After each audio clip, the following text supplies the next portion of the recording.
Gondola ride के बाद जो है हमारा नेक्स्ट प्लान था वाटर टैक्सी का।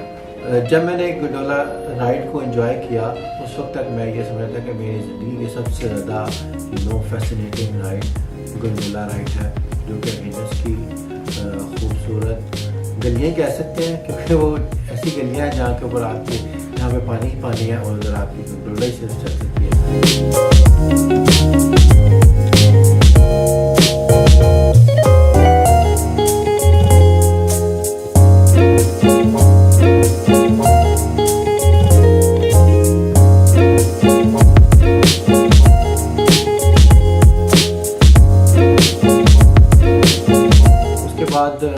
आधे घंटे के बाद हमारे पास वाटर टैक्सी थी।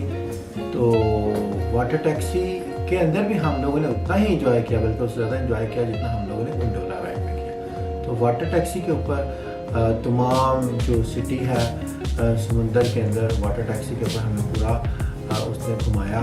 स्टिल गंडोला चूँकि कंपैरेटिवली छोटी होती है, तो हमारे ग्रुप को तकरीबन 4, 5 या 6 गंडोला राइड उन्होंने हमारे ग्रुप के लिए बुक की। तो वाटर टैक्सी कंपैरेटिवली थोड़ी सी बड़ी होती है, तो हमारे ग्रुप के लिए 3 वाटर टैक्सी जो है ना वो उन्होंने हायर की और 3 ग्रुप्स बना के हम लोगों ने एक दफ़ा फिर वेनिस की खूबसूरती को समुंदर के बीचों बीच इंजॉय किया वाटर टैक्सी।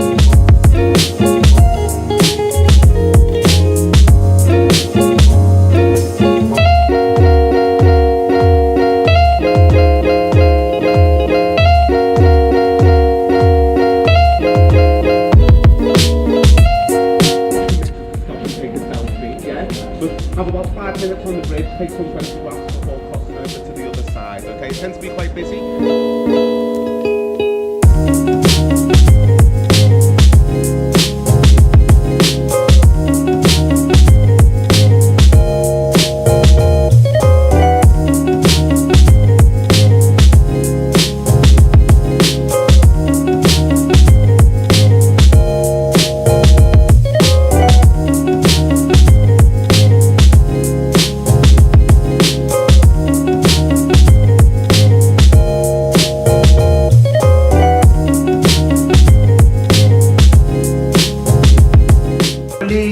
वाटर टैक्सी की राइड जो है ना अराउंड 45 मिनट्स की राइड होती है और वो 100 यूरो की वो चार्ज करते हैं। डेफिनेटली हम लोगों से भी, क्योंकि वो स्प्रेड था, ग्रुप था, एक ग्रुप में 8-10 लोग थे, तो तकरीबन 20 यूरो जो है ना हमारे ग्रुप मेंबर ने ग्रुप लीडर ने चार्ज किए, क्योंकि एक सेपरेट था, ग्रुप से सेपरेट एडिशनल कॉस्ट थी।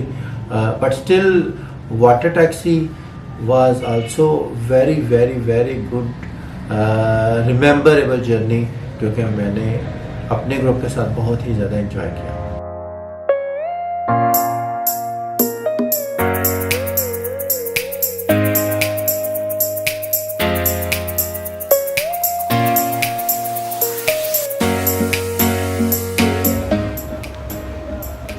Hi, welcome to Venice. Welcome to Venice.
Water taxi को के ऊपर मुकम्मल तौर पे इंजॉय करने के बाद जो है हमारे ग्रुप लीडर ने हमें वेनिस की खूबसूरतियों में छोड़ दिया और हम लोग उधर ही गुम हो गए। उधर हम लोगों ने काफ़ी ज़्यादा इंजॉय किया।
होटल ट्रेन के ऊपर बैठ के मैं आया और उसके बाद जो है ना होटल में थोड़ी देर रेस्ट करने के बाद नेक्स्ट मैंने प्रॉपर डिनर का प्लान किया।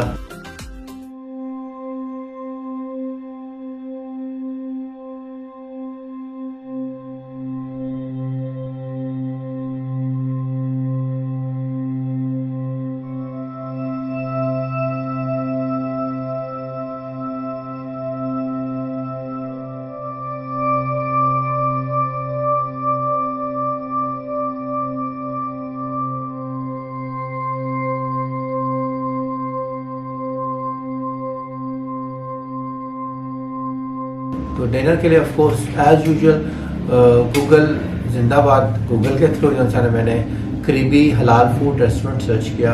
मुझे एक रेस्टोरेंट अच्छा मिल गया जिसका नाम था बिस्मिल्लाह रेस्टोरेंट। बिस्मिल्लाह रेस्टोरेंट में जाके मैंने अपना डिनर किया जिसकी कॉस्ट तकरीबन 12 यूरो पड़ी मुझे।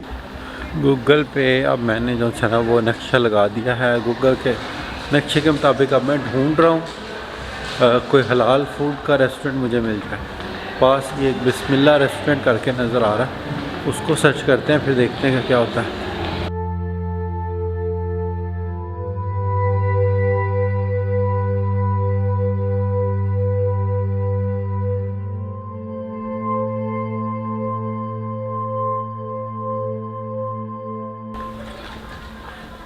रात भी है और थोड़ा डर भी लग रहा है मुझे, क्योंकि सुना है कि मतलब इटली में ज़रा हालात को इतने ज़्यादा अच्छे नहीं है सिक्योरिटी पॉइंट ऑफ व्यू से।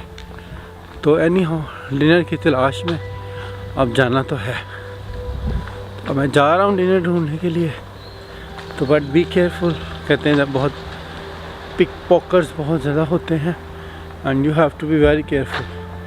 तो एक तो गूगल मैप भी जो है तो साथ नहीं दे रहा, उसकी नेविगेशन में भी थोड़ी प्रॉब्लम आ रही है।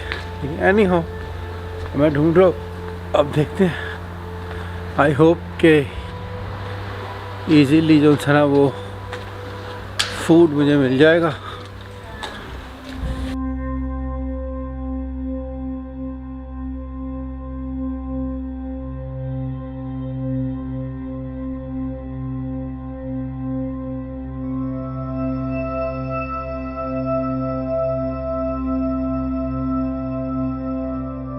दस मिनट की वॉक करने के बाद और थोड़ा सा ढूंढने के बाद ये गलियों में मुझे जो है ना एक रेस्टोरेंट मिल गया है जिसका नाम है बिस्मिल्लाह रेस्टोरेंट। और इस बिस्मिल्लाह रेस्टोरेंट में अब मैं जो है ना वो अब रात का डिनर करूँगा और फिर हम जो है ना देखेंगे। ये है बिस्मिल्लाह।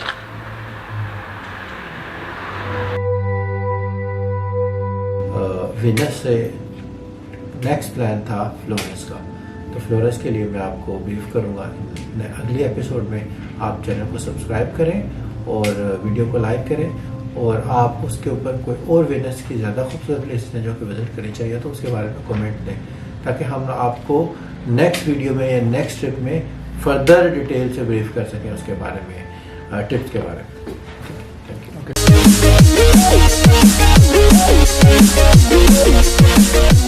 यू।